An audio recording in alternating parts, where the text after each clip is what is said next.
अस्सलाम वालेकुम स्टूडेंट्स, आज हम केमिकल इक्विलिब्रियम का लास्ट टॉपिक इक्विलिब्रियम कांस्टेंट की अहमियत डिस्कस करने जा रहे हैं।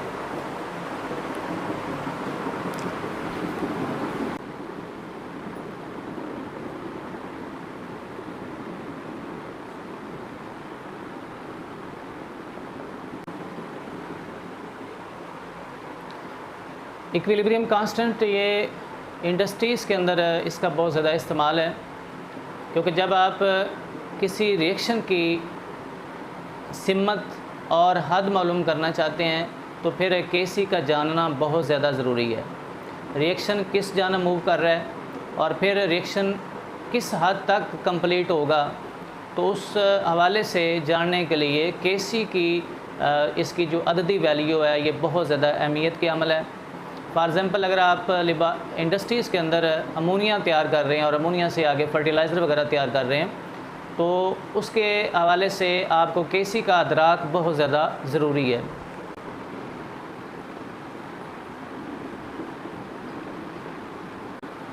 इसमें अमोनिया आपकी डिज़ायर्ड अगर प्रोडक्ट है, यानी आप चाहते हैं कि अमोनिया की ज़्यादा से ज़्यादा मिकदार हासिल हो, तो उस सूरत में ये जो रिएक्शन है इसको फारवर्ड डायरेक्शन में मूव करना होगा। यानी आपने कंडीशंस उसकी इस तरह से सेट करनी है कि ये जो ज़्यादा से ज़्यादा रिएक्शन फारवर्ड मूव करे और आपकी डिज़ायर्ड जो प्रोडक्ट है अमोनिया हासिल हो। तो ये तो था इंडस्ट्रीज़ के अंदर इसका क्या इस्तेमाल है, क्योंकि ये जो केसी है हम पिछले कई वीडियोस में इसको डिस्कस करते आ रहे हैं कि इसकी आखिर अहमियत क्या है, कि इसका क्या फ़ायदा है। तो इसका इंडस्ट्रीज़ के अंदर बहुत ज़्यादा एडवांटेज है। तो केसी हमें क्या बताता है?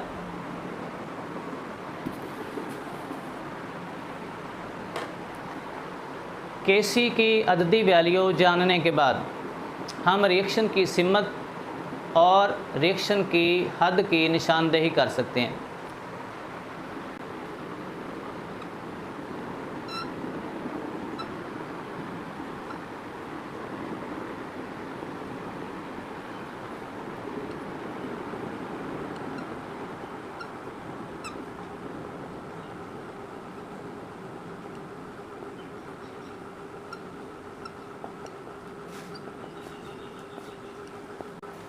यानी इक्विलिब्रियम कांस्टेंट केसी की अगर हम अददी वैल्यू जान लें तो इसकी मदद से हम रिएक्शन की सिमत मालूम कर सकते हैं कि रिएक्शन किस जानब जा रहा है। आया कि रिएक्शन प्रोडक्ट्स की जानब है या रिएक्टेंट्स की जानब है, तो उसकी सिमत की हम निशानदेही कर सकते हैं। और दूसरी चीज़, रिएक्शन की हद के बारे में हम जान सकते हैं कि हद से मुराद ये है कि उसमें रिएक्टेंट्स जो हैं वो किस हद तक प्रोडक्ट्स में चेंज हुए हैं, यानी रिएक्शन किस हद तक मुकम्मल हुआ है, ये हम जान सकते हैं। तो ये डिटेल में जाने से पहले इस टॉपिक के अंदर टर्मिनोलॉजी एक इस्तेमाल हुई है, कोशेंट कांस्टेंट। हम इसे पढ़ते हैं कि ये क्या चीज़ है।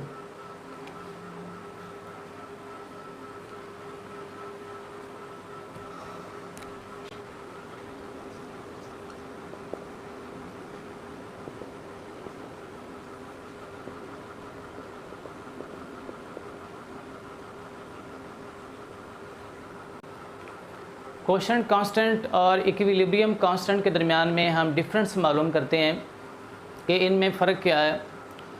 कोशेंट कांस्टेंट आप किसी रिएक्शन के दौरान किसी भी वक्त मालूम कर सकते हैं, यानी इसके लिए कोई टाइम फिक्स नहीं होता। रिएक्शन आपका चल रहा है, आप किसी भी वक्त उसमें से रिएक्शन मिक्सचर लें और उसका एनालिसिस कर लें कि इसमें रिएक्टेंट्स कितने हैं, प्रोडक्ट्स कितने हैं, यानी किसी भी वक्त आप इसकी वैल्यू मालूम कर सकते हैं। कोशेंट कांस्टेंट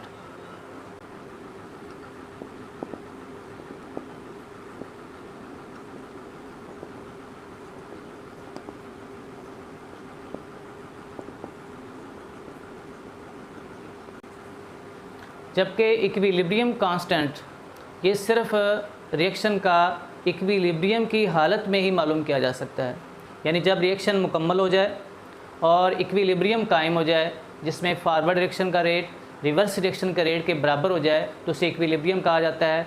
इक्विलिब्रियम की हालत में ही आप इक्विलिब्रियम कांस्टेंट मालूम कर सकते हैं।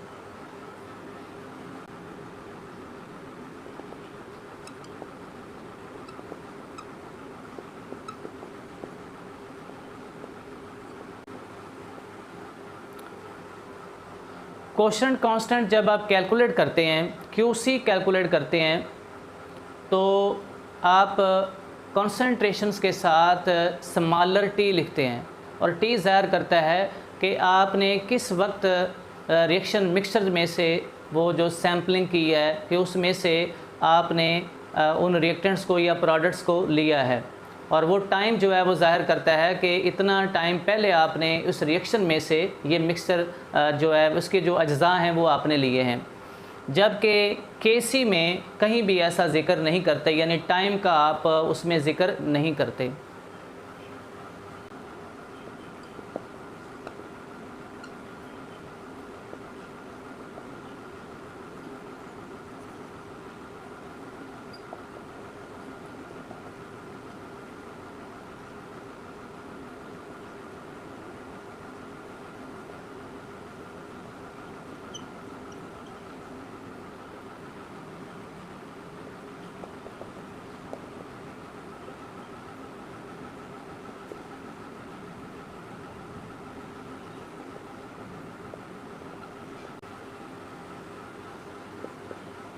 क्यूसी एक्सप्रेशन में रिएक्टेंट्स और प्रोडक्ट्स की कॉन्सेंट्रेशंस के साथ स्मॉलर टी लिखा जाता है जो कि वक्त को ज़ाहिर करता है, जबकि केसी एक्सप्रेशन में टी नहीं लिखा जाता, यानी उसमें वक्त को ज़ाहिर नहीं किया जाता।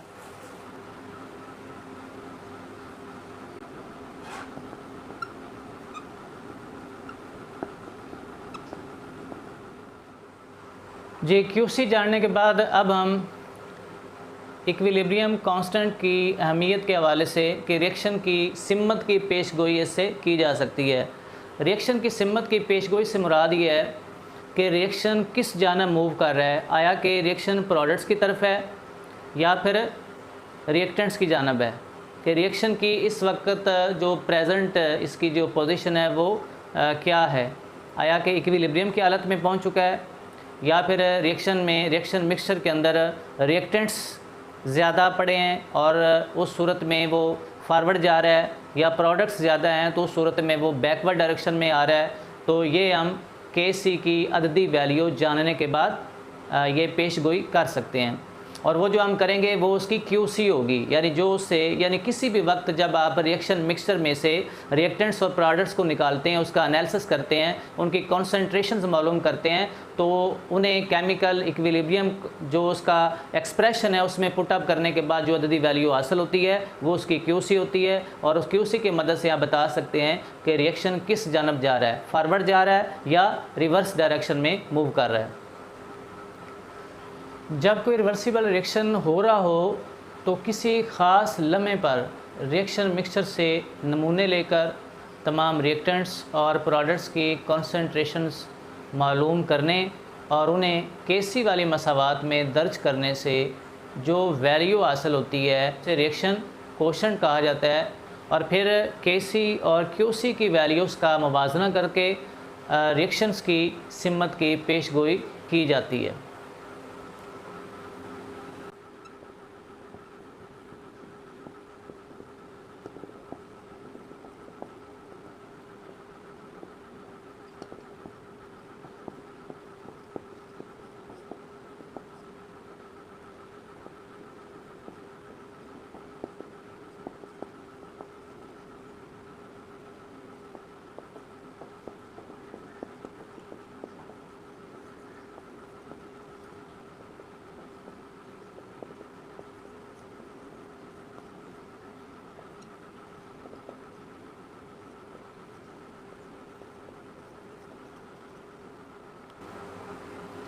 यानी उस रिवर्सिबल रिएक्शन से नमूने लिए जाते हैं और इस तरह से रिएक्टेंट्स और प्रोडक्ट्स की कॉन्सेंट्रेशन मालूम की जाती है, और फिर इन कॉन्सेंट्रेशंस को केसी वाली मसावात में दर्ज करके जो वैल्यू हासिल की जाती है उस वैल्यू को कोशेंट कांस्टेंट कहा जाता है, और फिर क्यूसी और केसी की वैल्यूज़ का मवाजना किया जाता है, और इस तरह से रिएक्शन की सिम्मत की पेशगोई की जाती है।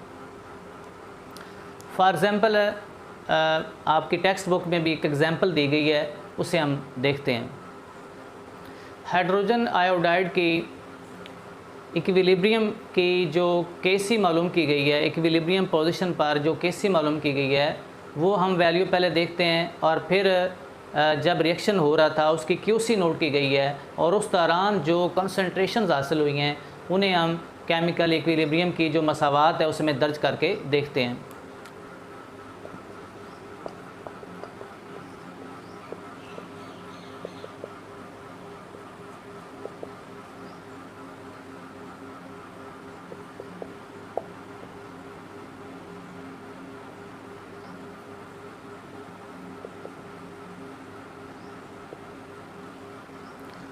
यानी जब केमिकल इक्विलिब्रियम कायम था तो उस सूरत में इसकी जो Kc की वैल्यू है वो 57 है।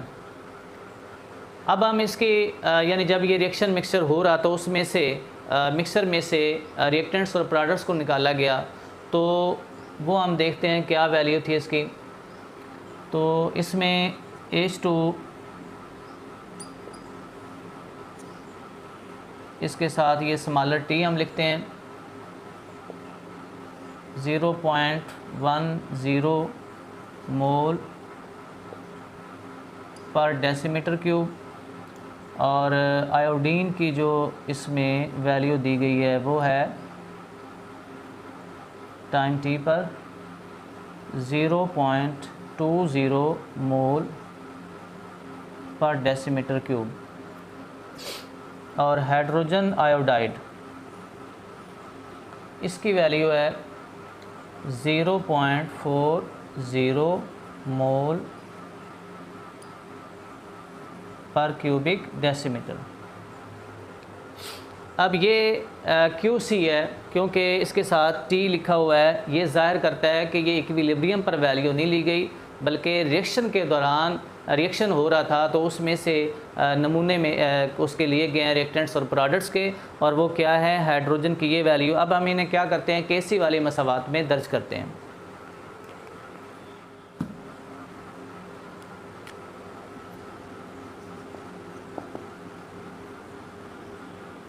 ऊपर ये प्रोडक्ट्स आ जाएंगे, हाइड्रोजन आयोडाइड। अब इसके जो कोएफिशिएंट्स हैं ये एक्चुअली इनके क्या हैं, मोल्स हैं, और हमने लॉ ऑफ मैथ सेक्शन में ये सीखा था कि इनके ये जो मोल्स होते हैं ये इनकी पावर्स बन जाती हैं, यानी इनकी कुव्वतनुमा बन जाते हैं। तो ये इस जो कंसंट्रेशन है इसके ऊपर आ जाएंगे, मोलर कंसंट्रेशन के ऊपर ये कुव्वतनुमा के तौर पर लिखे जाएंगे। इस तरह से नीचे रिएक्टेंट्स हैं, ये हाइड्रोजन और ये आयोडीन मॉलिक्यूलर फॉर्म में है। इनके साथ भी मैं स्मॉलर t लिख देता हूँ, क्योंकि ये किसी ख़ास लम्हे में ये कॉन्सेंट्रेशंस ली गई हैं। क्या कॉन्सेंट्रेशंस हैं? हाइड्रोजन आयोडाइड की कॉन्सेंट्रेशन है 0.40 और रेज़ टू पावर 2, और हाइड्रोजन इसकी है 0.10, और आयोडीन 0.20। इन्हें हल करने के बाद जो इसकी वैल्यू आती है वो है 8.0। अब आप देखें कि Kc की एक कंट्रोल्ड कंडीशंस में इसकी जो वैल्यू, जो केमिस्ट लोग लेबॉरेटरीज़ के अंदर काम करते हैं उन्होंने बहुत ही केयरफुल तरीके से ये मालूम की गई है, और ये डाटा ये मौजूद होता है कंपैरिजन करने के लिए। चाहे कोई इंडस्ट्रीज़ में काम कर रहा है या लेबॉरेटरीज़ में काम कर रहा है तो उसके पास ये स्टैंडर्ड वैल्यू होती है। तो ये 700 केल्विन पे 57 है। अब इसके साथ हम मुवाज़ना करते हैं कि आया कि ये इक्विलिब्रियम की हालत में है या नहीं है। तो इसकी चूँकि वैल्यू आ रही है 8, और 8 क्या है, लेसर दैन 57। 57 से ये कम है, इसका मतलब है कि ये जो रिएक्शन है ये इक्विलिब्रियम की हालत में नहीं है। तो अब इसी तरह से 3 मुमकिनात बन जाते हैं कि या तो QC की वैल्यू ज़्यादा हो सकती है, या QC की वैल्यू कम हो सकती है, या फिर QC की वैल्यू Kc के बराबर हो सकती है। तो ये जो मुमकिनात हैं, ये जो पॉसिबिलिटीज़ हैं, ये अभी हम डिस्कस करते हैं।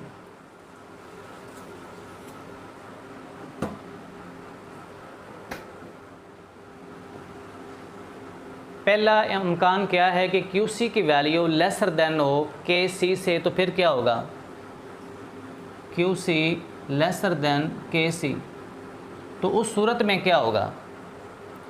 अब मैं सबसे पहले तो आपको ये बताना चाहता हूँ कि लेसर वैल्यू क्यों होती है, लेसर किस वजह से होती है, छोटी वैल्यू क्यों होती है।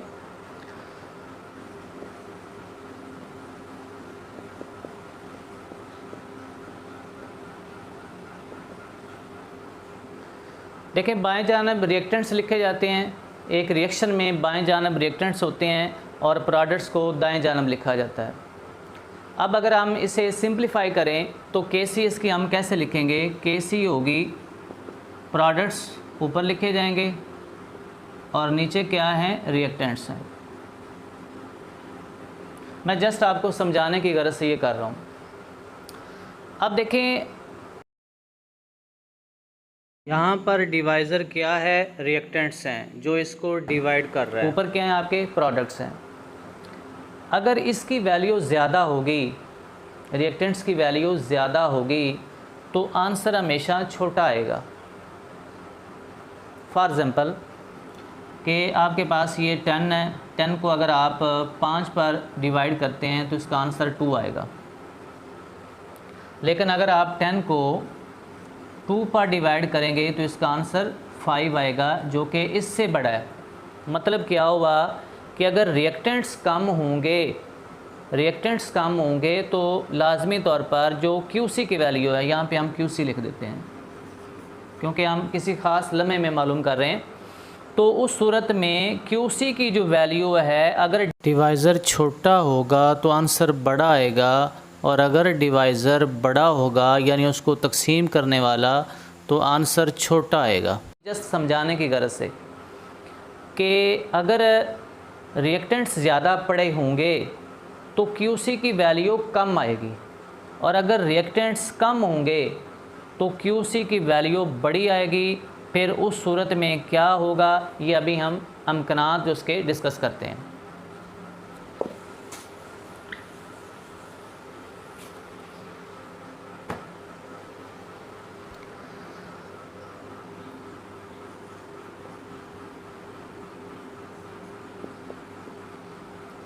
QC की वैल्यू अगर कम हो KC से, तो इसका मतलब क्या बनता है, मतलब ये बनता है कि डिवाइड जो कर रहे हैं नीचे रिएक्टेंट्स जो हैं वो ज़्यादा मिकदार में पड़े हैं, जिनकी जो अददी वैल्यू है वो ज़्यादा है, और जब वो प्रोडक्ट्स को डिवाइड कर रहे हैं, तकसीम कर रहे हैं, तो उस सूरत में इसका आंसर छोटा आएगा। जब आंसर छोटा आएगा तो उस सूरत में QC की वैल्यू कम होगी KC से। हाइड्रोजन आयोडाइड की जो QC है वो 8 है और ये स्टैंडर्ड वैल्यू से कम है। अब QC कम क्यों हुई, इसकी वैल्यू KC से कम क्यों हुई, उसकी रीज़न ये है कि जब ये रिएक्शन हो रहा था और किसी ख़ास लम्हे में जब इनकी कॉन्सेंट्रेशंस ली गई थी, तो उस वक्त उन कॉन्सेंट्रेशंस में रिएक्टेंट्स की कॉन्सेंट्रेशन ज़्यादा थी, यानी उस रिएक्शन मिक्सचर में रिएक्टेंट्स की कॉन्सेंट्रेशन ज़्यादा थी। जब डिवाइज़र बड़ा था तो आंसर छोटा आया, तो इसका मतलब है कि रिएक्शन आगे की सिमत में जाएगा। जब QC की वैल्यू कम हो KC से, तो उस सूरत में रिएक्शन आगे की सिमत में जाएगा, यानी रिएक्टेंट्स बाएं जाना मौजूद हैं और प्रोडक्ट्स दाएं जाना मौजूद है। तो रिएक्टेंट्स जब ज़्यादा होंगे तो रिएक्शन फारवर्ड मूव करेगा प्रोडक्ट्स बनाने के लिए।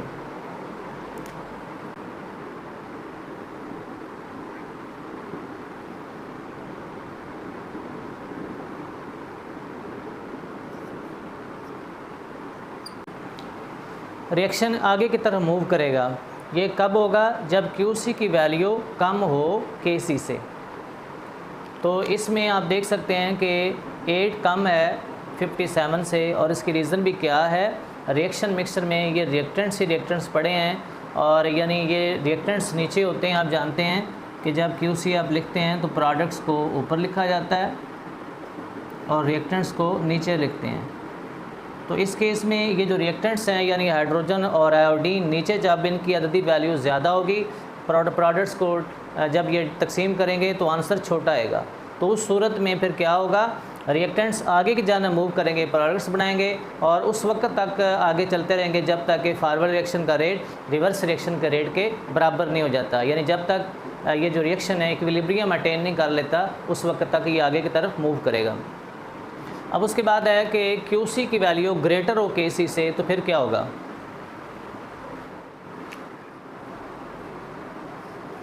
ग्रेटर के लिए ये साइन डालते हैं। अगर QC ग्रेटर हो KC से, थोड़ा सा आप ज़हन पर जोर दें, प्रोडक्ट्स ऊपर लिखे जाते हैं और रिएक्टेंट्स नीचे लिखे जाते हैं। प्रोडक्ट्स को डिवाइड कौन कर रहे हैं, रिएक्टेंट्स। अगर रिएक्टेंट्स की मिकदार कम होगी, रिएक्शन मिक्सर में से रिएक्टेंट्स की जो कंसंट्रेशन है वो कम होगी, तो आंसर बड़ा आएगा। जब आंसर बड़ा आएगा तो इसका मतलब है कि QC KC से ग्रेटर हो जाएगी।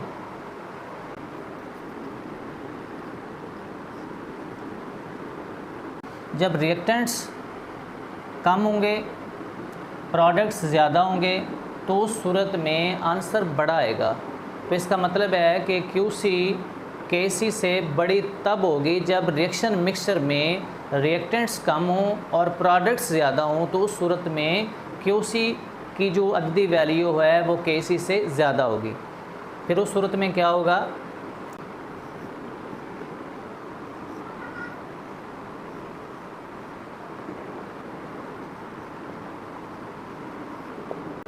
पीछे की सिमत में, यानी प्रोडक्ट से रिएक्टेंट्स की तरफ।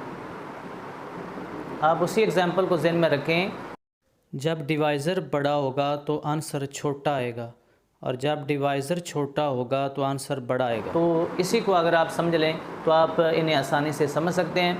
QC ग्रेटर उस वक्त होगी जब सारे के सारे ज़्यादातर जो उसकी कॉन्सेंट्रेशन है रिएक्टेंट्स की वो प्रोडक्ट्स में तब्दील हो जाती है, तो उस सूरत में QC की वैल्यू बड़ी आएगी KC से।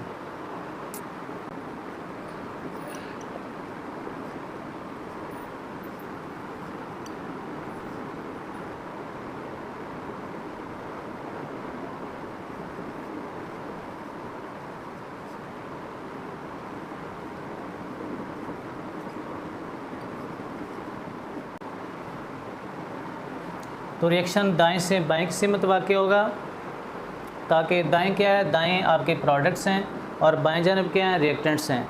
यानी प्रोडक्ट्स वापस आएंगे, यानी डिकम्पोज होकर दोबारा से रिएक्टेंट्स में तब्दील होने के लिए, ताकि इक्विलिब्रियम हासिल कर लें।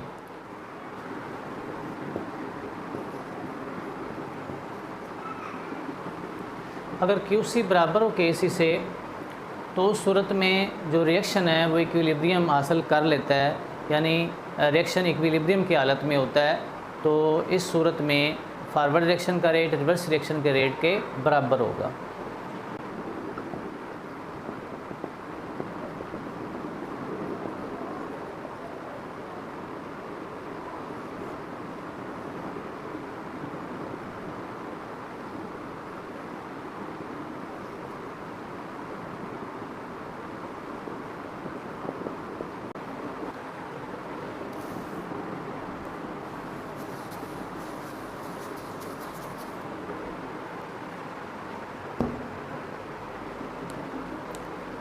जी, रिएक्शन की सिमत के बाद अब इक्विलिब्रियम कांस्टेंट की जो अहमियत है कि इक्विलिब्रियम कांस्टेंट की मदद से हम रिएक्शन की हद मालूम कर सकते हैं।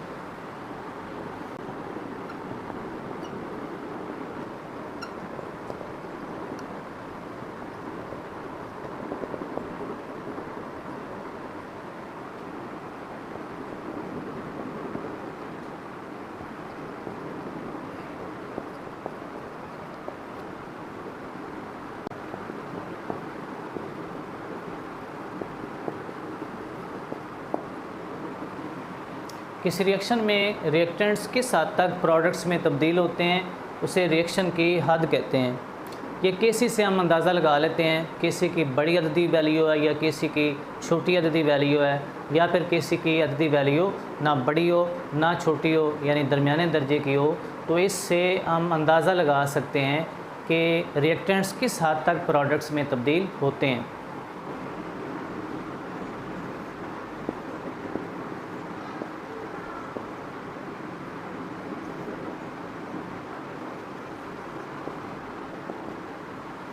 Kc की बड़ी अददी वैल्यू ये ज़ाहिर करती है कि इक्विलिब्रियम मिक्सचर में प्रोडक्ट्स मौजूद हैं और रिएक्टेंट्स ना होने के बराबर हैं।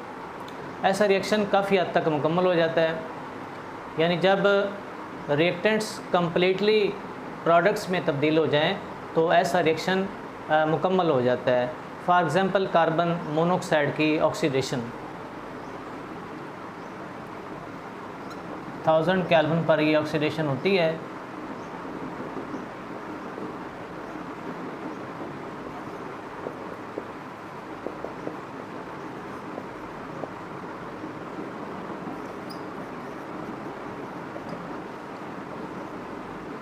ये एक रिवर्सिबल रिएक्शन है। ऑक्सीडेशन मुराद है कि ऑक्सीजन का मिलना। अब कार्बन मोनोऑक्साइड के साथ ऑक्सीजन मिल रही है, जिसका मतलब है कि कार्बन मोनोऑक्साइड की ऑक्सीडेशन हो रही है। तो कार्बन मोनोऑक्साइड ऑक्सीजन के साथ मिलती है 1000 केल्विन पर, तो ये कार्बन डाइऑक्साइड बनाती है और इसकी जो Kc है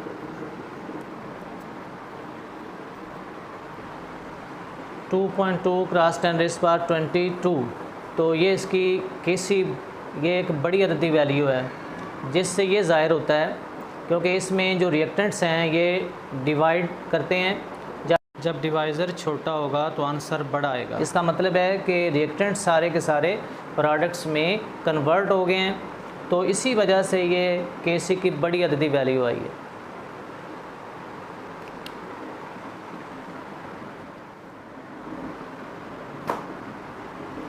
नेक्स्ट है Kc की छोटी अददी वैल्यू।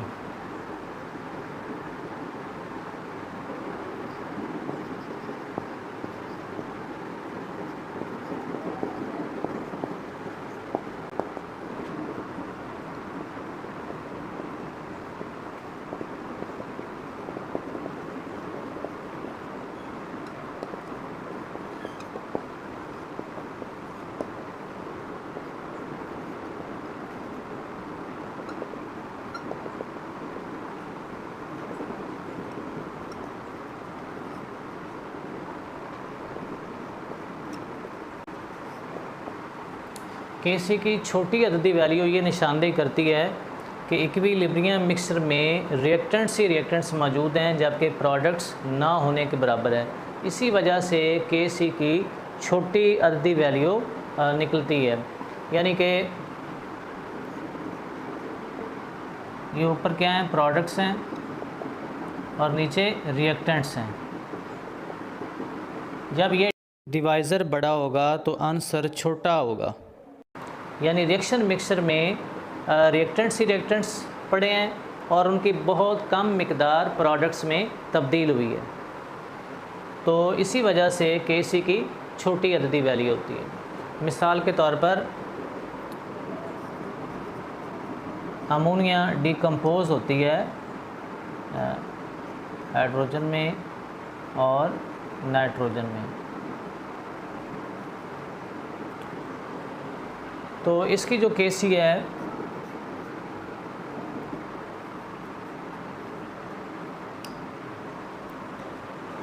इसकी Kc 3.0 क्रॉस 10⁻⁻⁹ है।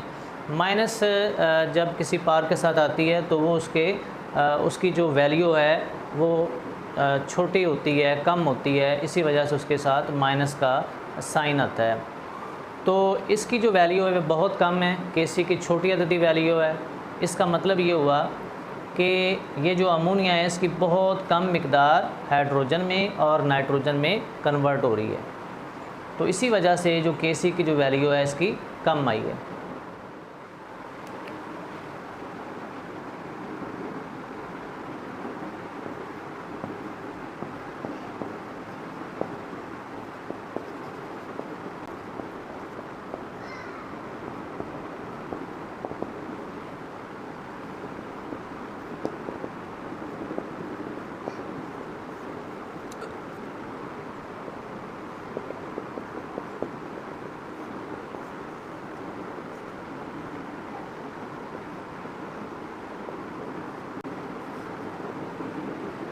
अगर Kc की अददी वैल्यू ना छोटी हो और ना ही बड़ी हो तो उस सूरत में क्या ज़ाहिर होता है कि ऐसे रिएक्शंस में इक्विलिब्रियम की हालत में रिएक्टेंट्स और प्रोडक्ट्स की मिकदारें काफ़ी हद तक मौजूद होती हैं, यानी दोनों की मिकदारें काफ़ी हद तक मौजूद होती हैं।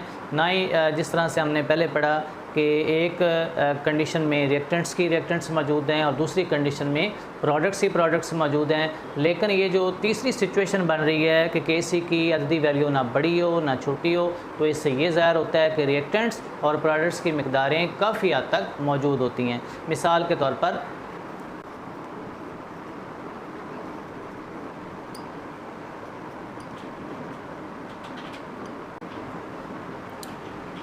इस रिएक्शन की जो Kc है वो है 0.211, यानी ये ना ही बड़ी है और ना ही छोटी है। तो उस सूरत में ये दोनों रिएक्टेंट्स और प्रोडक्ट्स जो हैं वो काफ़ी हद तक मौजूद होते हैं। तो ऐसे रिएक्शंस की Kc अददी वैल्यू ना बड़ी होती है और ना ही छोटी होती है। तो डियर स्टूडेंट्स, ये था हमारा लास्ट टॉपिक इस चैप्टर का। इंशाअल्लाह ताला मिलते हैं नेक्स्ट टॉपिक के साथ। Thank you.